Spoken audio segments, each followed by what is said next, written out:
Welcome viewer. প্রায় এক যুগ বাদে ব্যাচেলার ইন এডুকেশন বা বিএড কোর্সের মেয়াদ আবার 1 বছরে করা হচ্ছে, এমনই জানিয়েছে নিয়ামক সংস্থা এনসিটিই। 2014 সাল থেকে কিন্তু এই 1 বছরের বিএড কোর্সকে বাড়িয়ে 2 বছর করা হয়েছিল, অর্থাৎ 2014 সালের আগে পর্যন্ত কিন্তু এই বিএড কোর্স 1 বছরেরই ছিল।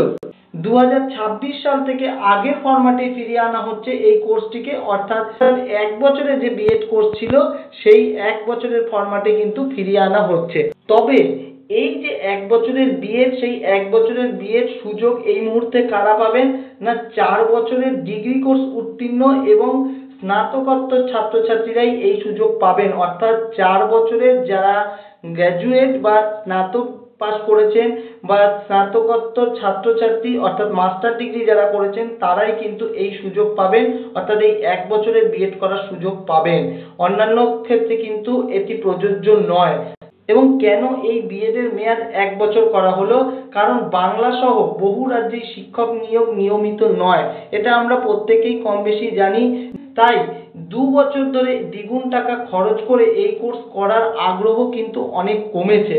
এর পাশাপাশি আরো একটি যে বিষয়, সেটি হচ্ছে 4 বছরের ডিগ্রি কোর্স করে পরে আবার 2 বছরের এই বিএড কোর্স করা, যেখানে 6 বছর সময় লেগে যাচ্ছে।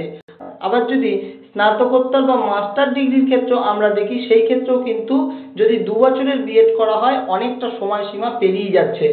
তাতে কিন্তু ক্যান্ডিডেটদের প্রতি আগ্রহ এই বিএড কোর্স করার ক্ষেত্রে কিন্তু অনেক কমে যাচ্ছে। এই কারণেই কিন্তু এমন সিদ্ধান্ত নেওয়া হয়েছে এনসিটি এর পক্ষ থেকে।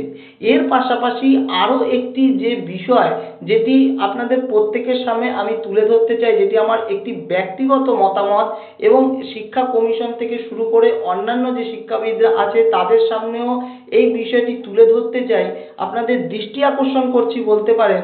সেটি হচ্ছে যে এই যে বিএড কোর্স আগে করে, অর্থাৎ এই প্রফেশনাল কোয়ালিফিকেশন আগে করে পরে শিক্ষকতার চাকরিতে যাওয়া, এবং যদি কোনো ক্যান্ডিডেট শিক্ষকতার চাকরিটি নাই পায়, সেই ক্ষেত্রে এই বিএড বলুন ডিএলএড বলুন এই সমস্ত প্রফেশনাল কোয়ালিফিকেশন কিন্তু আর কোনো কাজে আসে না বা অন্যত্র কোথাও কাজে লাগে না।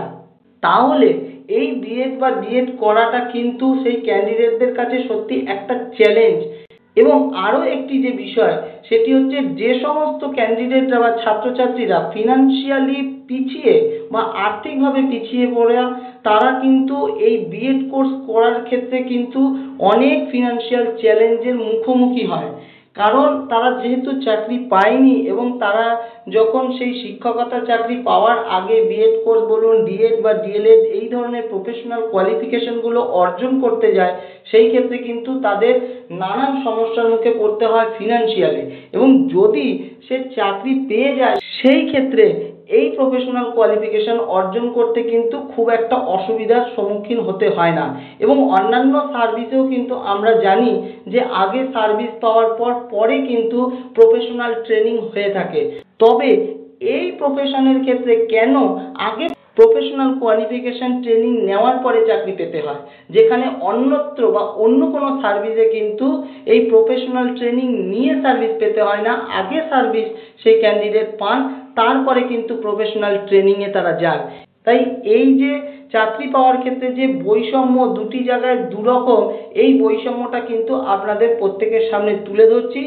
এবং আমি আশা করছি আপনারাও আপনাদের মতামত অবশ্যই কমেন্ট বক্সে জানাবেন। এবং প্রশাসন তথা সমস্ত শিক্ষা মহল বলুন, শিক্ষা কমিশন, সমস্ত স্তরে আমার এই মেসেজটি কিন্তু আপনাদের দৃষ্টি আকর্ষণ করছি। ধন্যবাদ।